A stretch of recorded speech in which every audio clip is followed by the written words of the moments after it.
റൂമിലേക്ക് കൊണ്ടുപോയി സർവീസ് കൊടുക്കുന്നു. എൻ്റെ റൂമിൽ ആരും വരില്ല. ഇത്ര നിങ്ങൾ ഇവിടെ ഇരുന്നിട്ട് ഞാൻ ഇങ്ങോട്ട് ചോദിച്ചു, നിങ്ങൾ ഇത്ര വട്ടേ കാണുന്നു, ഇവിടെ ആരെങ്കിലും വരുന്നത് കണ്ടോ? നിങ്ങൾ പറ, എൻ്റെ റൂമിൽ ഏതെങ്കിലും പുരുഷന്മാർ വരുന്നത് നിങ്ങൾ കണ്ടോ? എൻ്റെ ഫ്രണ്ട്സ് വരും, എനിക്ക് ഗിഫ്റ്റായിട്ട് ഓണക്കോടിയൊക്കെ ആയിട്ട് എൻ്റെ ഫ്രണ്ട്സുകൾ വരും. അത് എന്നെ മറ്റേ പരിപാടി എടുക്കാൻ വേണ്ടി വരുന്നില്ല. നിങ്ങൾ ആരെങ്കിലും കണ്ടേക്കണോ? റൈസക്ക, നിങ്ങൾ ആരെങ്കിലും കണ്ടേക്കണം എൻ്റെ റൂമിലോട്ട് ആരെങ്കിലും വരുന്നത് കണ്ടിട്ടുണ്ടോ? പറ, ചോദിച്ചിട്ട് മറുപടി പറ. ഫ്രണ്ട്സുകൾ വരും, എന്നെ കുറേ ആൾക്കാർ കാണാൻ വരും. എനിക്ക് ഗിഫ്റ്റായിട്ടും ഫുഡായിട്ടും കുപ്പിയായിട്ടും അതൊക്കെ അവർ വർത്താനൊക്കെ പറയണം. അതൊന്നും കസ്റ്റമറല്ല, മറ്റേ പരിപാടി ഉണ്ടോ? അപ്പോൾ വർക്ക് എടുക്കുന്ന പരിപാടിയാണ്. എന്ത് കവച്ച് വെച്ച് കൊടുക്കുന്ന പരിപാടി ഉണ്ടോയെന്നാണോ? ഇല്ല, ആ പരിപാടി ഇല്ല കേട്ടോ. ഞാൻ ഒരാൾക്ക് മാത്രമേ കവച്ച് വെച്ച് കൊടുക്കുകയുള്ളൂ. കൈ മാറ്റടി, ഒരാൾക്ക് കവച്ച് വെച്ച് കൊടുക്കും.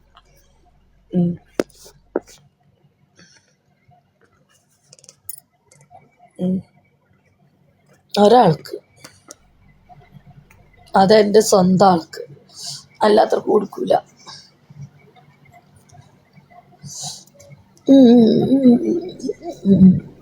അത് മന്ത്ലി 2 വട്ടം, എല്ലാ മാസവും 2 വട്ടം കൊടുക്കും. ചിലപ്പോൾ 2 വട്ടം എന്ന് പറയുമ്പോൾ ചിലപ്പോൾ 1 വട്ടമായിരിക്കും, ചിലപ്പോൾ 3 വട്ടം, ചിലപ്പോൾ അങ്ങനെയൊക്കെ ഉണ്ട്. ഇനി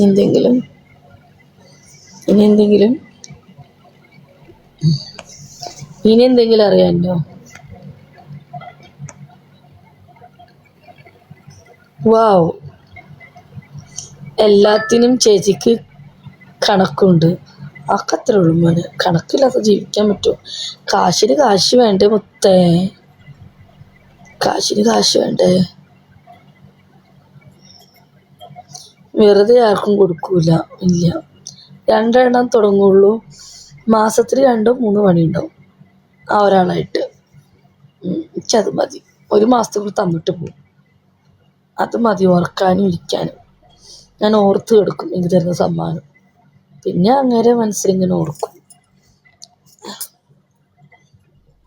അതൊരു മലയാളി ചെക്കൻ. വീട് പണി എന്തായി? വീട് പണി ആയിട്ടില്ല, തുടങ്ങിയിട്ടില്ല. ചേച്ചി സൂപ്പറാണ് കേട്ടോ. ആണോ? നല്ല എക്സ്പീരിയൻസ് ആയിട്ടുണ്ടാകുമല്ലോ. എനിക്ക് നന്നായിട്ട് കളിക്കാൻ അറിയാം, എനിക്കെല്ലാം അറിയാം. U wonderful. ഓക്കെ. ഇന്നലെ കസ്റ്റമർ കൂടുതലുണ്ടായിരുന്നു, നല്ല ക്ഷീണം. 15. ചേച്ചി എവിടെയാ? ഞാനിവിടെ ദുബായ്. നീ എവിടെയാ? വിച്ചു എവിടെ?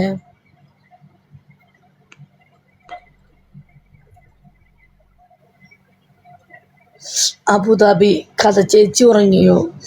നീ നിന്നെങ്കിൽ പറയടാ, ചോദിക്കടാ. ദുബായിൽ എവിടെയാ? 15. എൻ്റെ അമ്മോ.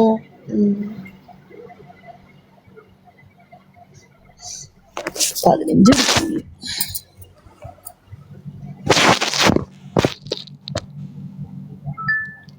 15.